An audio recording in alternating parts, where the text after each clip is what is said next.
¿Cómo orar? Vamos a tratar de responder esta pregunta importantísima en la fe de todo cristiano en este pequeño estudio.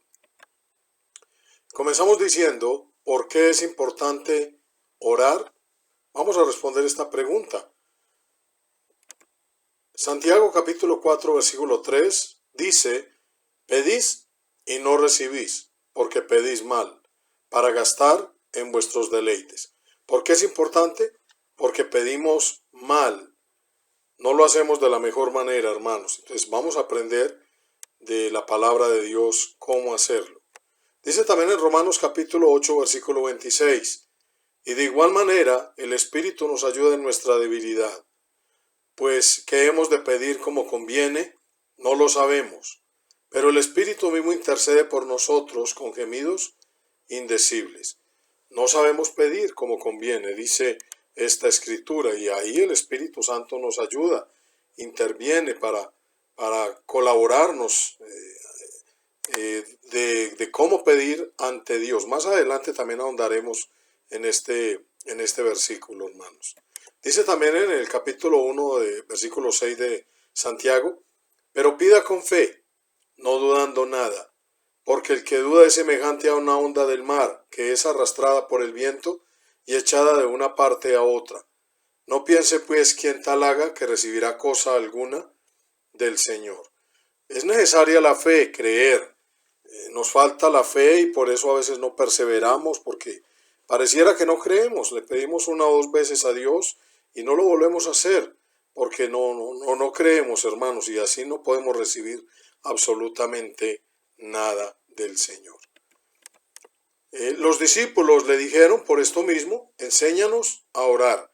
En Lucas capítulo 11, versículo 1 dice la palabra, aconteció que estaba Jesús orando en un lugar, y cuando terminó, uno de sus discípulos le dijo, Señor, enséñanos a orar, como también Juan enseñó a sus discípulos. Ahora vamos a mirar del mismo Jesús, hermanos, las actitudes incorrectas al orar. Él habló, nos enseñó qué actitudes debemos evitar para que nuestras oraciones sean eficaces. En el Evangelio de Mateo capítulo 6, versículo 5, dice nuestro Señor, y cuando ores, no seas como los hipócritas, porque ellos aman el orar en pie en las sinagogas y en las esquinas de la calle para ser vistos de los hombres. De cierto os digo que ya tienen su recompensa. Mas tú cuando ores, entra en tu aposento, y cerrada la puerta, ora a tu Padre que está en lo secreto, y tu Padre que ve en lo secreto te recompensará en público. Dice el Señor que no debemos orar. La actitud incorrecta acá es para ser vistos de los hombres, de pronto para ser alabados. No significa que no podamos orar en pie en las congregaciones o aún en la calle si es necesario orar, hermanos. Lo que el Señor está diciendo, la actitud incorrecta es para ser vistos, por hipocresía, es simplemente como para alcanzar la gloria de los hombres. Versículo 6 dice que Él se agrada de nuestras oraciones privadas. Mas tú cuando ores, entra en tu aposento y cerrada la puerta, ora a tu Padre que está en lo secreto. Y tu Padre que ve en lo secreto te recompensará en público. También podríamos interpretarlo como que cerramos nuestros ojos, miramos hacia adentro de nosotros, nos desconectamos del mundo exterior, hermanos, y estamos en la intimidad con nuestro Padre, en el secreto con nuestro Padre. Él todo lo ve. De hecho, no necesitaríamos ni abrir nuestros labios, orar en la mente, en el pensamiento, y el Señor lo ve, hermanos, porque Él todo lo ve y todo lo sabe. Dice también en el versículo 7 de esta misma enseñanza del Señor, y orando no uséis vanas repeticiones como los gentiles, que piensan que por su palabrería serán oídos. No os hagáis pues semejantes a ellos, porque vuestro Padre sabe qué cosas tenéis necesidad antes que vosotros le pidáis. Nos enseñaron cuando éramos niños a usar vanas repeticiones. ¿Recuerdan cuando rezábamos el rosario? Que los 1000 Jesuses, todas estas cosas, el rosario tiene partes obviamente bíblicas, los misterios y algunas oraciones extraídas de textos bíblicos, otras no. Pero el problema son las vanas repeticiones. No necesitamos repetirle y repetirle al Señor las mismas cosas para que Él dice que antes que le pidamos, Él sabe de qué cosas tenemos necesidad. No necesitamos repetirle como si nuestro Dios fuera sordo o no entendiera, hermanos. Entonces, esa es una actitud incorrecta a la hora de orar. Ahora, otra actitud, Mateo 26:37. Dice la palabra, Jesús está en Getsemaní y va a orar, abre el corazón a sus tres discípulos más cercanos, a Pedro, a Santiago y a Juan, y los invita a que lo acompañen. Y dice, y tomando a Pedro y a los dos hijos de Zebedeo, comenzó a entristecerse y a angustiarse en gran manera. Entonces Jesús les dijo, mi alma está muy triste hasta la muerte. Quedaos aquí y velad conmigo. Y yendo un poco adelante se postró sobre su rostro, orando y diciendo, Padre mío, si es posible pasa de mí esta copa, pero no sea como yo quiero, sino como tú. Vino luego a sus discípulos y los halló durmiendo, y dijo a Pedro, ¿así que no habéis podido velar conmigo una hora? Velad y orad para que no entréis en tentación. El espíritu a la verdad está dispuesto, pero la carne es débil. Dice que lo hizo 3 veces de la misma manera, hermanos, y los halló durmiendo. Podríamos hacernos la pregunta, ¿quién no se ha dormido haciendo una oración, recostado en su cama?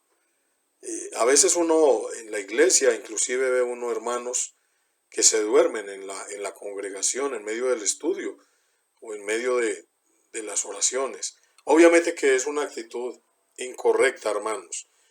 A la hora de orar debemos estar velando, hermanos. Velar es estar despiertos, sobrios, con el entendimiento abierto, hermanos, a lo que estamos haciendo y diciendo, hermanos.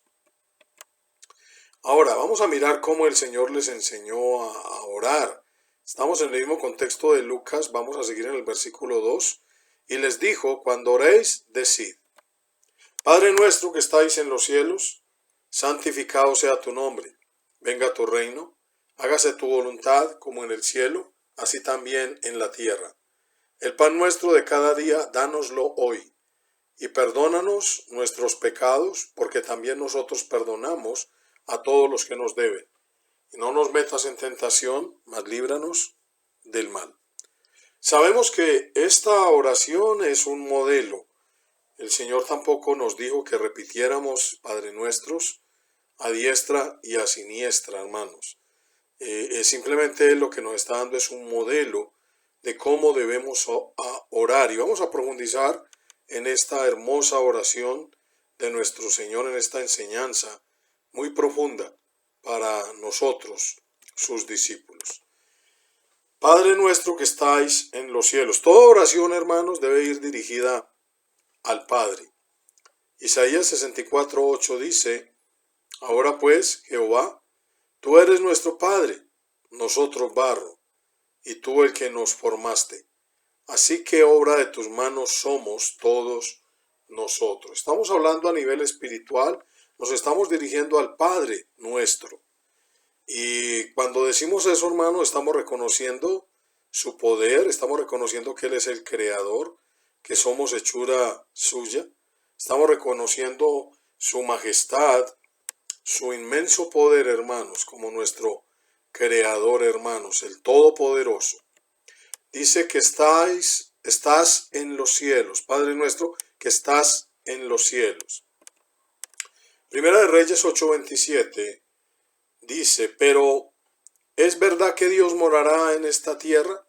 He aquí que los cielos de los cielos no te pueden contener, cuanto menos esta casa que yo he edificado.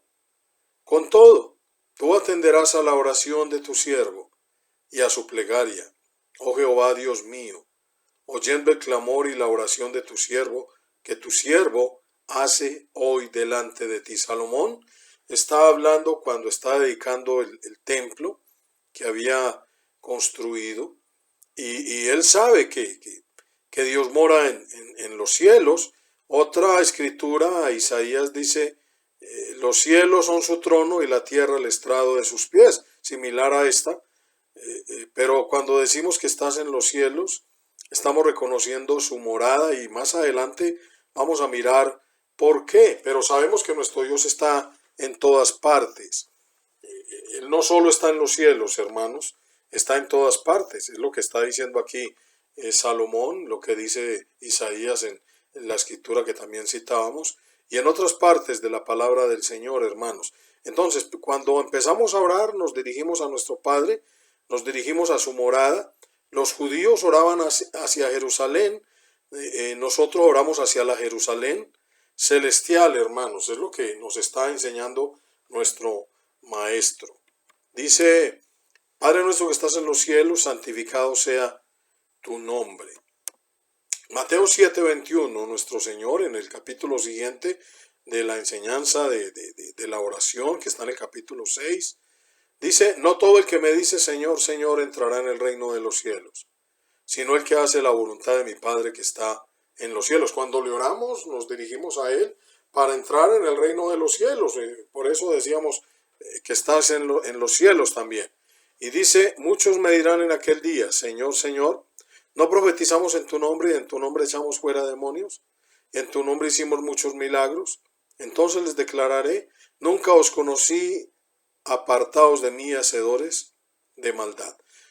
Santificado sea tu nombre. Estamos reconociendo su autoridad, su poder. Eso es lo que significa tu nombre. Santificado sea tu nombre. El nombre de Dios, su autoridad, aún su nombre, si lo pronunciamos, es único, es apartado, separado.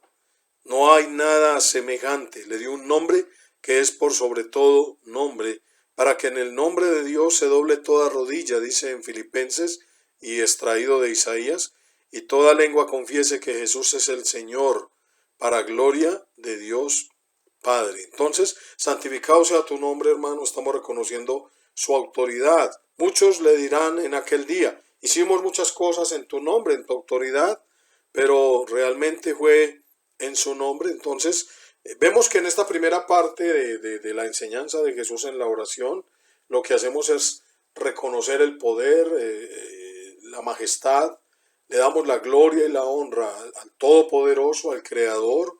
Nos reconocemos criaturas suyas, estamos bajo su manto, y a quién más acudiríamos a pedirle.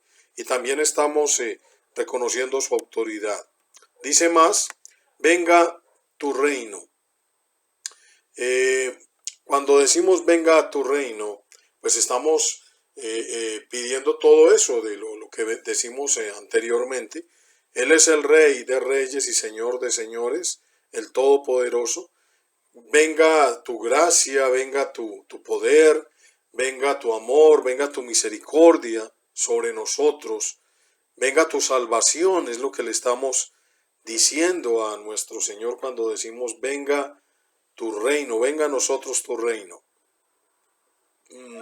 Dice en Apocalipsis 5:13, nuestro Señor Jesús cumplió su obra de redención, como dice en Filipenses, se hizo siervo y cumplió su obra, se humilló, haciéndose obediente hasta la muerte y muerte de cruz.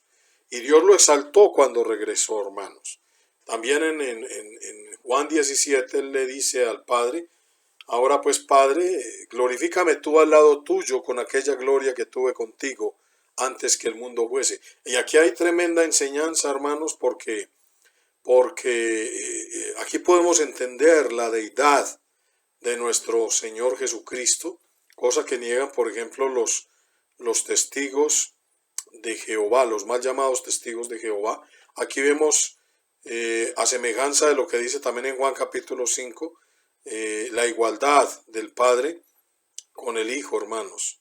Dice, y a todo lo creado que está en el cielo y sobre la tierra y debajo de la tierra, y en el mar y a todas las cosas que en ellos hay, oí decir: al que está sentado en el trono y al Cordero, sea la alabanza, la honra, la gloria y el poder por los siglos de los siglos. Aquí no dice que al Padre y al Cordero por ahí un poquitico, no. Dice que eternamente el Señor Jesús está recibiendo la gloria que reclamaba, que le pedía al Padre en la oración de Juan capítulo 17, la oración por los discípulos.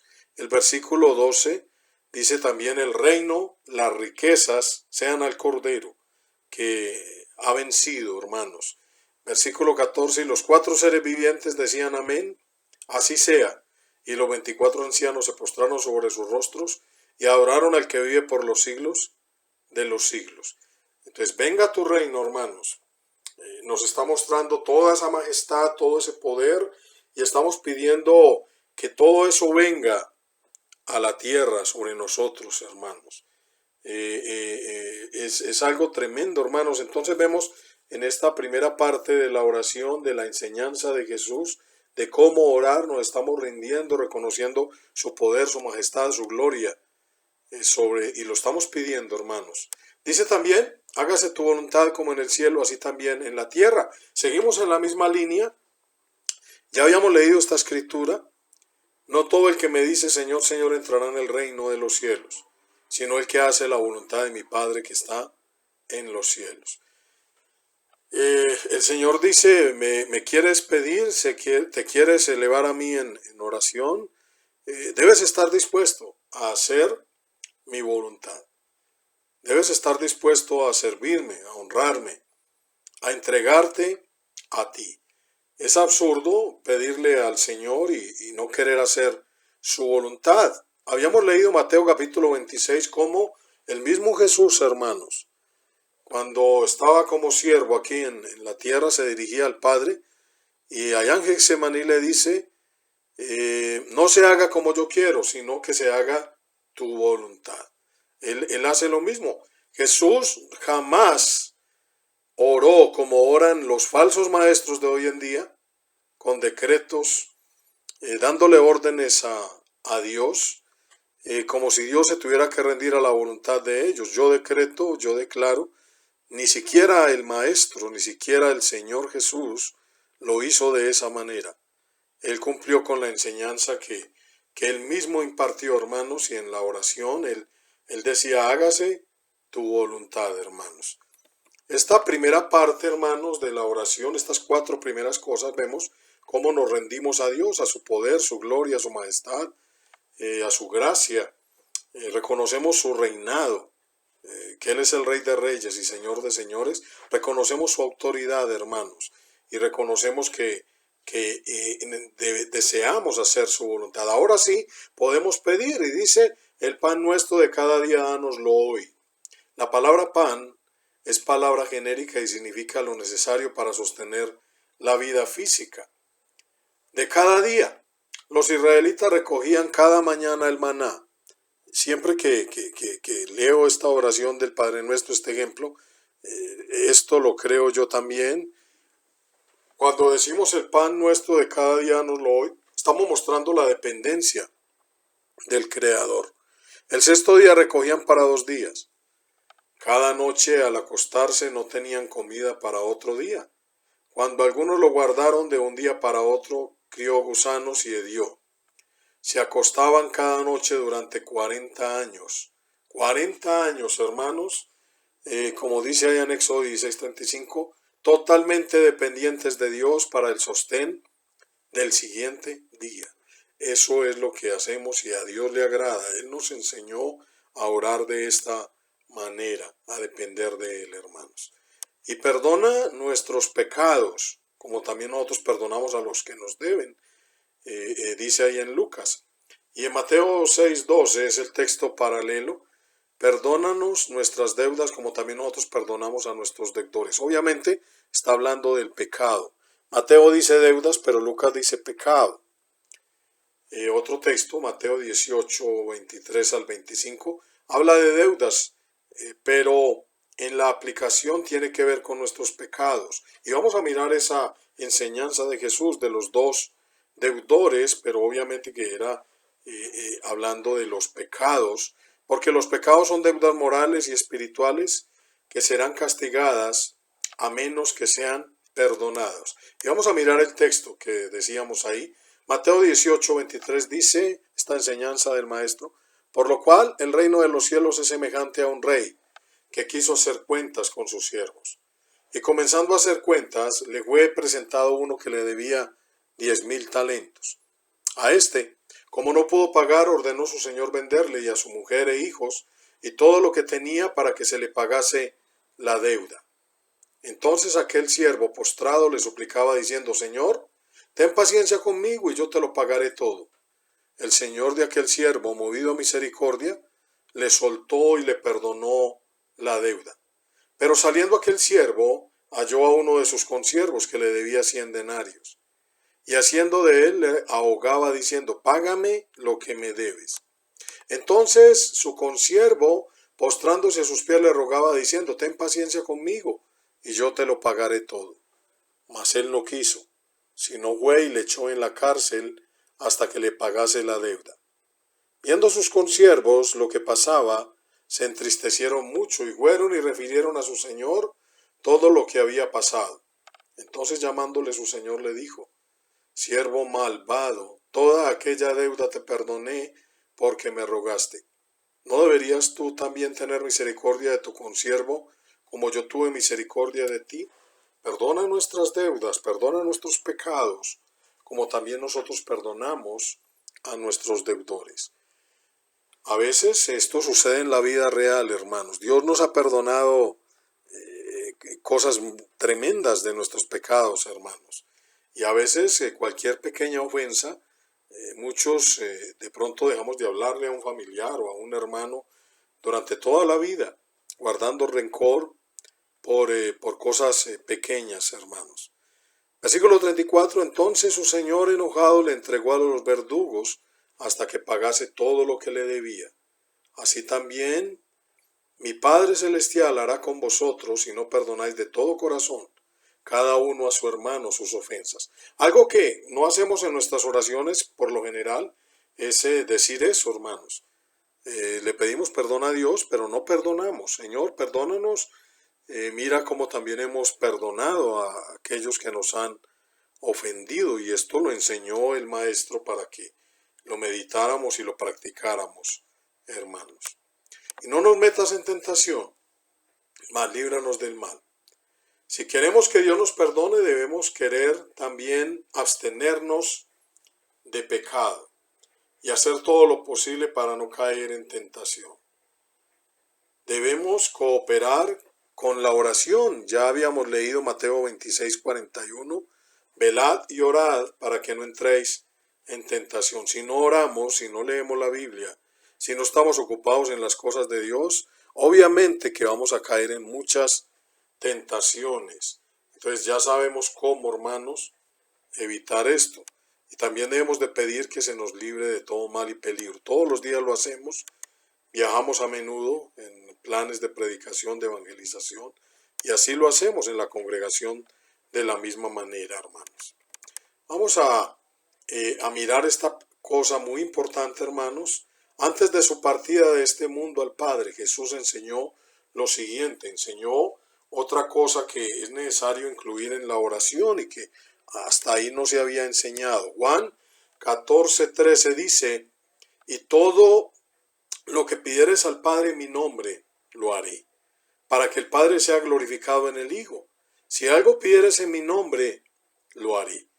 Ya hemos visto, hermanos, que toda oración debe ir dirigida al Padre, Padre nuestro.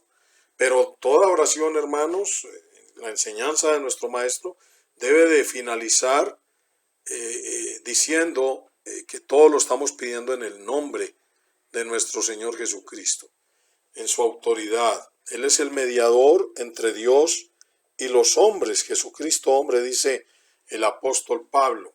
Entonces, hermanos, todas nuestras oraciones deben incluir esto, finalizar de esta manera. El nombre de Jesús se refiere a su autoridad, es decir, para orar en su nombre tenemos que orar de acuerdo con su voluntad. Con su voluntad, hermanos. Si decimos,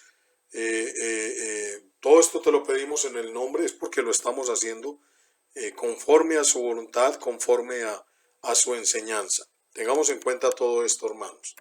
Y finalmente, debemos orar en el Espíritu Santo. Habíamos dicho al comienzo que íbamos a volver a hablar de aquel texto en Romanos capítulo 8, versículo 26, porque allí dice que el Espíritu Santo intercede por nosotros con gemidos indecibles. Significa que estamos en comunión con el Espíritu Santo cuando oramos en la presencia del Espíritu Santo, hermanos. Y dice, orando en todo tiempo, con toda oración y súplica en el Espíritu. Efesios 6, 18. Y velando en ello con toda perseverancia y súplica por todos los santos. En el Espíritu significa no solo en nuestro espíritu interior, sino en el Espíritu Santo, hermanos. Es lo que significa esto, hermanos. Judas capítulo 1, versículo 20 dice más, pero vosotros, amados, edificaos sobre vuestra santísima fe, orando en el Espíritu Santo. Entonces, hermanos,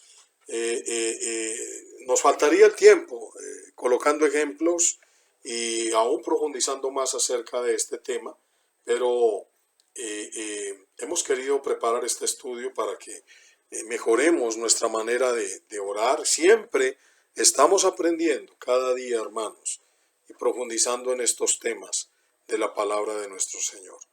Comparta estos estudios con su familia, con sus amigos. Los subimos a nuestro canal en YouTube. Entonces, hermanos, y compártalo por el WhatsApp. Entonces, hermanos, decíamos que Romanos 8:26 nos dice eso. Debemos orar en el Espíritu Santo. De igual manera, el Espíritu nos ayuda en nuestra debilidad, pues qué hemos de pedir como conviene no lo sabemos, pero el Espíritu mismo intercede por nosotros con gemidos indecibles. Mas el que escudriña los corazones sabe cuál es la intención del Espíritu, porque conforme a la voluntad de Dios intercede por nosotros. Aún sabiendo orar, aparentemente sabiendo orar, a veces seguramente el Espíritu Santo intercede por nosotros, nos traduce, por decirlo de alguna manera, nuestras intenciones. Él sabe lo que hay en nuestro interior, cuál es nuestra necesidad. A veces no sabemos expresarlo con palabras, hermanos. Entonces, Él hace esto, hermanos. Eso es orar en el Espíritu Santo. Entonces, queridos amigos, síganos en Facebook, visite nuestro canal en YouTube y suscríbase, El Evangelio Olvidado, y nuestra página web, elevangelioolvidado.com. Como decíamos, comparta estos estudios con su familia, con sus amigos, use las redes sociales para bien, y estamos invitados a seguir estudiando la palabra del Señor. Dios los bendiga, queridos.